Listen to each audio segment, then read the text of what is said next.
Peter talks about coming out like gold when your faith is tested. When your faith is tested, you coming out like gold. But what happens when gold is mined? People gotta dig. So if you're trying to dig for the gold, the treasure, the secret formula to make your life snap into place, we all striving to connect with that gold level. We trying to tap into that gold. This is how we coming out though, when our belief in things that we can't see is at its strongest.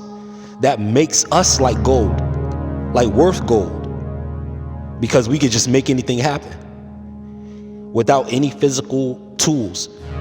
All of this is the results, including the actions. All of that is the results. All of it is the results. That's part of the gold package.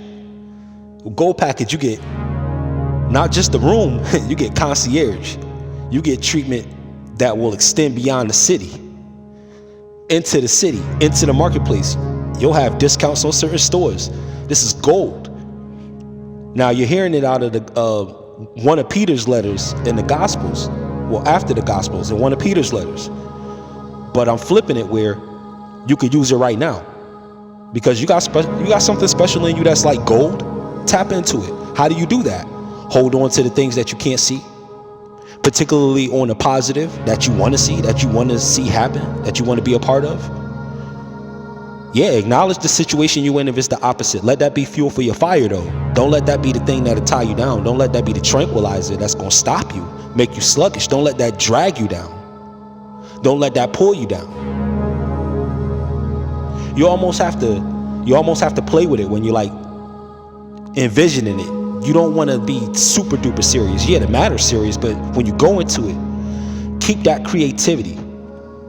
Keep that strong. And sometimes when you're too grave, gravity, what does that do? Hold you down. Yeah, it keeps you from flying out of space, but at times when you need to jump higher and climb higher, gravity is not necessarily your friend. When you're trying to go up, when you're trying to stay down, it is. But when you're trying to go up and tapping into your gold, the gold life, that's an upward mobility type of thing.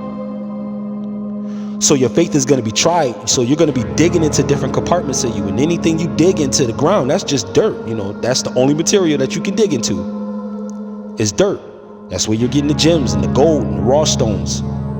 That's where you're getting them. You have to dig into yourself though. That's what we're saying.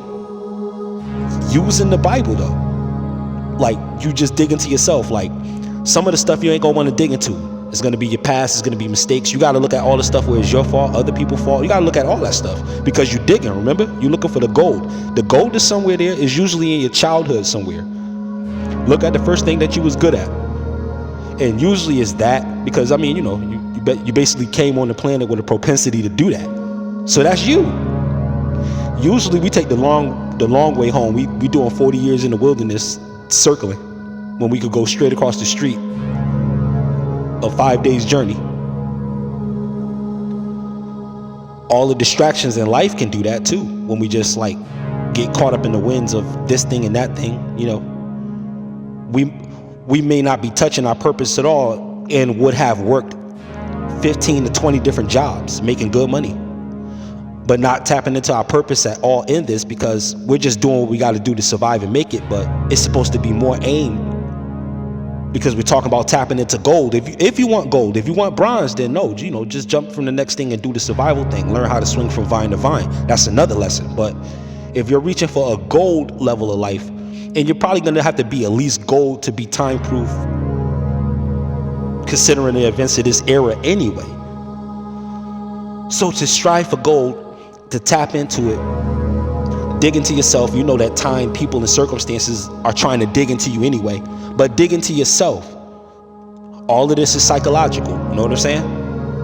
You're thinking about it. You're changing your behaviors. You have to modify yourself, because everything around you is already predisposed to modifying you. Everything is set like that.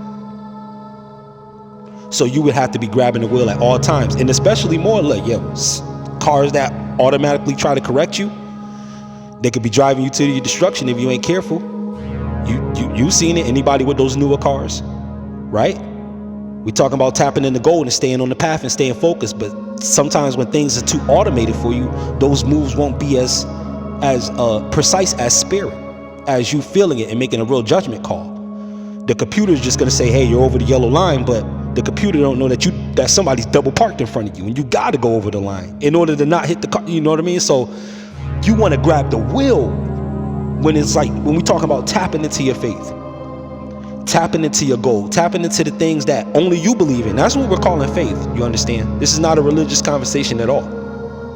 We're talking about what you got to do to get yourself in the mind frame to not only survive, but to thrive, myself included. This message is higher than I haven't even mastered these principles.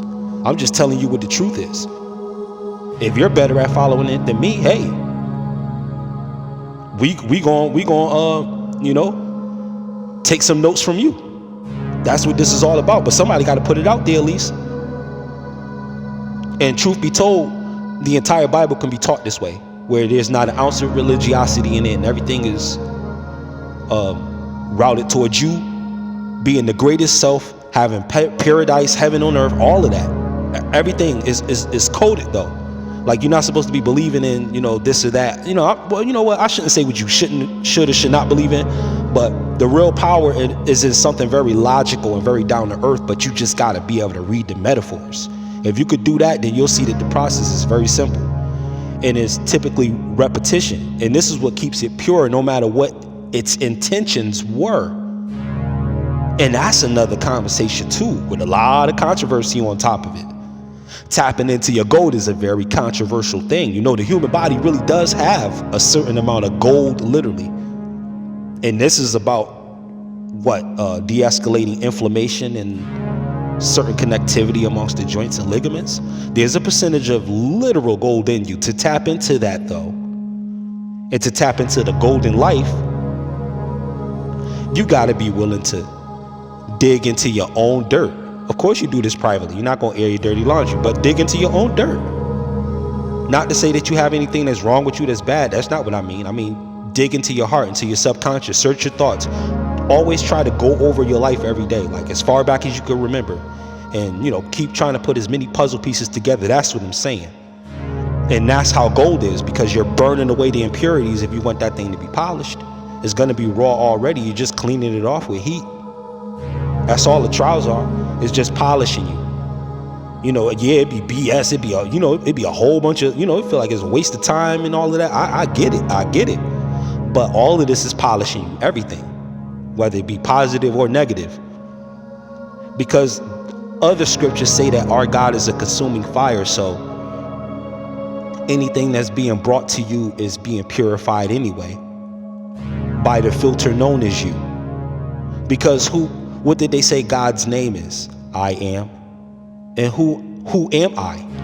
You? Exactly. That's the whole point. Absolute power is already within you.